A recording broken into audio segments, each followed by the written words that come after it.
Jemaat Tuhan, Salam.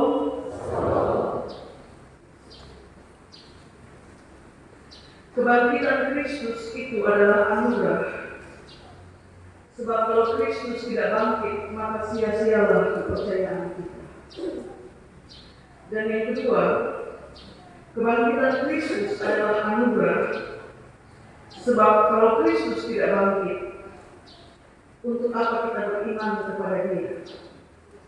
Dan untuk apa kita membawa anak-anak kita untuk dibaptiskan di dalam nama-Nya?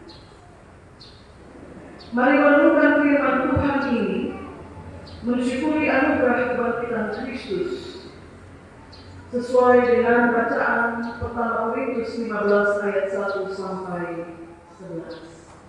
Sekali lagi jemaat Tuhan, Salam.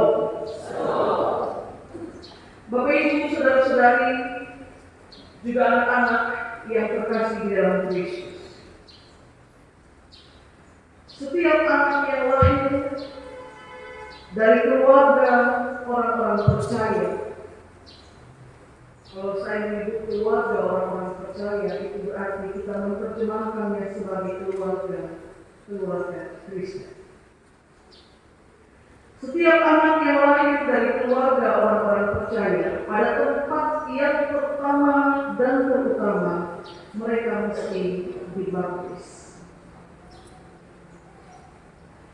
Maka baptisan kudus itu sebenarnya dia bukan pilihan. Baptisan kudus adalah kewajiban. Orang tua tidak bisa memilih baptis atau tidak baptis anak. Karena pelayanan baptisan kudus bagi anak-anak itu kewajiban. Gereja menjalankan kewajibannya, orang tua menjalankan kewajibannya.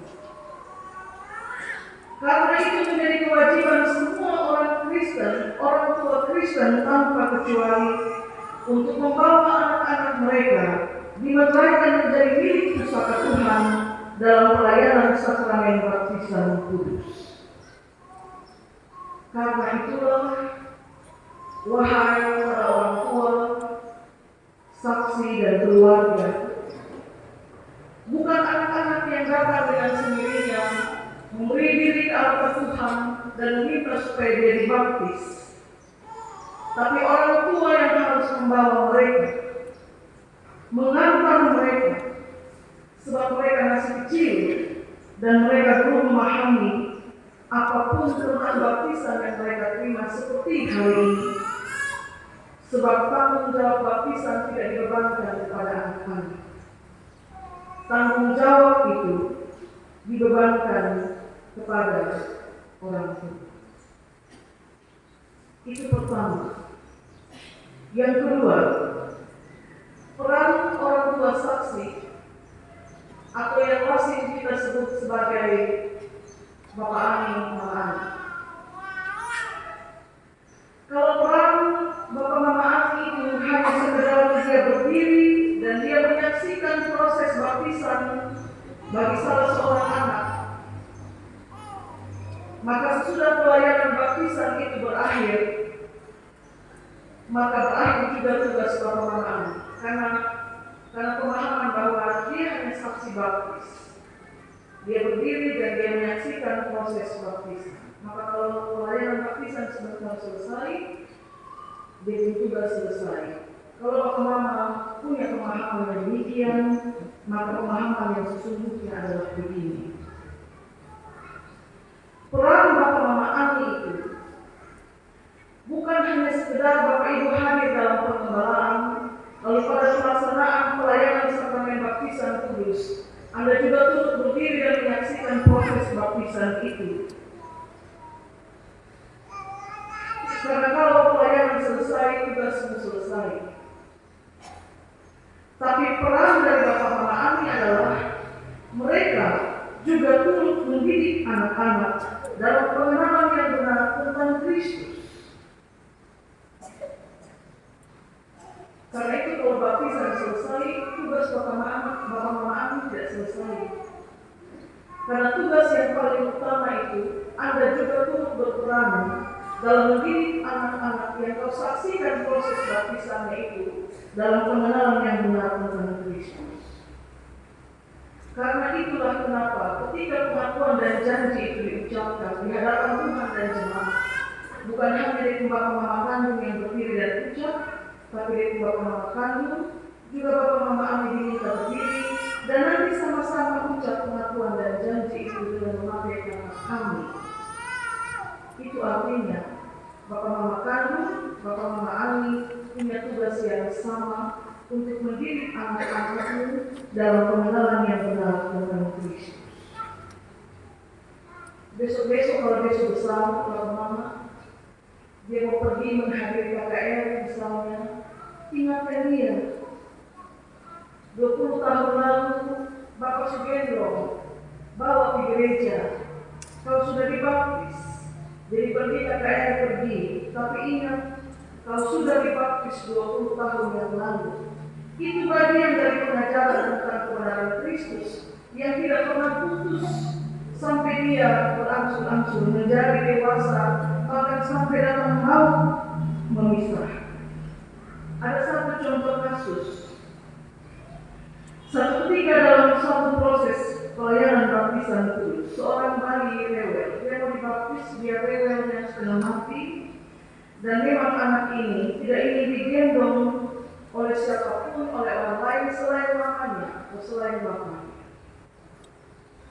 Sekarang tiba saatnya untuk pelayanan sakramen baptisan kudus, mamanya hendak menyerahkan dia kepada Mama Ani supaya Mama Ani gendong dan bawa dia ke depan altar dan menerima pelayanan baptisan.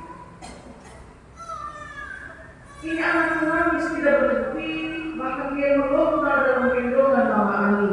Karena suasana menjadi kurang bagus, mamanya terima dia kembali, ambil dia kembali dan dia menjadi tenang, lalu kemudian dia menerima pelayanan baptisan kudus. Hal itu menimbulkan ketersinggungan dalam diri si orang tua saksi. Karena berpikir bahwa orang tua tidak kasih tanggung jawab gendong anak kepada mereka. Maka sejak baptisan itu selesai, mereka lepas tangan dan terkesan tidak peduli dengan anak seraninya karena mereka bilang waktu baptis itu bukan kami yang gendong. Bapak mama itu yang saya jelaskan tadi, bahwa kalau cuma soal gendong atau tidak gendong maka selesai baptis kau sudah selesai. Tapi bukan itu tugasmu sebagai bapak mama Ani. Tugasmu sebagai bapak mama Ani itu didik dia dalam pengenalan yang benar tentang Kristus, dan itu berlangsung sampai selesai pelayanan, terus menerus sampai dia berangsur-angsur menjadi dewasa. Berapa banyak orang tua saksi yang secara sadar menghilangkan peran mereka hanya karena ketersinggungan yang demikian. Padahal menjadi saksi baptis itu bukan hanya soal menggendong anak untuk kemudian dia terima pelayanan baptisan. Bukan juga soal siapa yang gendong, itu soal teknis, Bapak Ibu. Tapi tugas tanggung jawab rohani Bapak Mama Ani itu melekat dalam dirinya sampai mati. Sampai mati. Karena itu Bapak Mama Ani jangan juga hanya gagah-gagahan bahwa satu atas lagi ada 70, ada 50. Anda ingat tidak kalau bagi 70 anak yang telah tersaksikan proses baptisan, aturan kita tidak menulis bahwa Bapak Mama Ani wajib gendong anak. Itu hanya tradisi. Kita lakukan itu berdasarkan tradisi. Maka sebenarnya kalau kasus itu terjadi di atas selisih, sebenarnya tidak boleh ada tersinggung. Cuma Tuhan, hari ini kita baptis 9 anak dalam pelayanan syukur Paskah, yaitu syukur kemenangan Kristus atas maut. Di hari kemenangan yang agung, 9 orang tua melaksanakan kewajiban mereka. Beberapa orang tua saksi melaksanakan kewajiban mereka, dan 9 orang anak kita mendapatkan hak mereka. Jadi orang tua melaksanakan kewajiban dan anak mendapatkan hak mereka. Sekali lagi, ini bukan soal pilihan, ini kewajiban. Dan bukankah ini peristiwa iman yang indah, bahwa kebangkitan Kristus tidak menjadi sia-sia, karena setiap orang percaya mampu menjalankan perannya pertama-tama bagi kemuliaan Tuhan. Kalau Kristus sudah mati atas dosa dan dia jadi pemenang atas maut, maka segala sesuatu yang merusak hubungan relasi antar orang percaya seharusnya tidak ada lagi. Apalagi kalau itu hanya soal etik. Begitu, Bapak. Yang kedua, kita sudah sama-sama belajar dalam penggembalaan tentang perumpamaan seorang penabur. Dalam perumpamaan itu, semua benih yang ada dalam kantong benih sang penabur itu adalah benih yang baik. Alkitab tidak pernah menulis bahwa sebagian benih itu tidak baik. Semua baik. Hanya saja persoalannya, sebagian jatuh di pinggir jalan, sebagian jatuh di tanah berbatu, sebagian jatuh di semak duri, dan sebagian jatuh di tanah yang baik. Semua benih baik. Sama seperti semua anak terlahir baik. Hanya saja nanti dalam perjalanan hidup, mereka bertumbuh dengan karakternya masing-masing. Dan syukur kalau tempat di mana mereka jatuh adalah tanah yang baik. Ingat, hari ini anak-anak kita ditanam di bait Allah. Maka ingat juga, mereka harus bertunas di bait Allah. Supaya apa? Kata firman, supaya nanti sampai mereka tua, mereka tetap berbuah dan buahnya segar dan bening. Jangan tanam hari ini di bait Allah, tapi orang tua secara sadar membiarkan mereka bertunas di pelataran yang lain. Saya ulang, hari ini ditanam di bait Allah, tapi jangan sampai orang tua secara sadar membiarkan anak-anaknya bertunas di pelataran yang lain. Ditanam di bait Allah, dia harus bertunas di pelataran bait Allah. Dan biarkanlah kehidupan mereka berbuah karena anugerah Tuhan dan bukan karena tawaran dunia. Sebab ibarat benih di kantong sang penabur, semua benih adalah benih yang baik. Hanya saja media tempat benih itu jatuh membuat benih-benih itu mengalami kualitas pertumbuhan yang berbeda-beda. Seperti yang saya sampaikan, kalau satu waktu benih yang baik itu ternyata bertumbuh di tengah-tengah semak duri, betapa sulit perjuangannya untuk tetap bertumbuh sampai menghasilkan buah.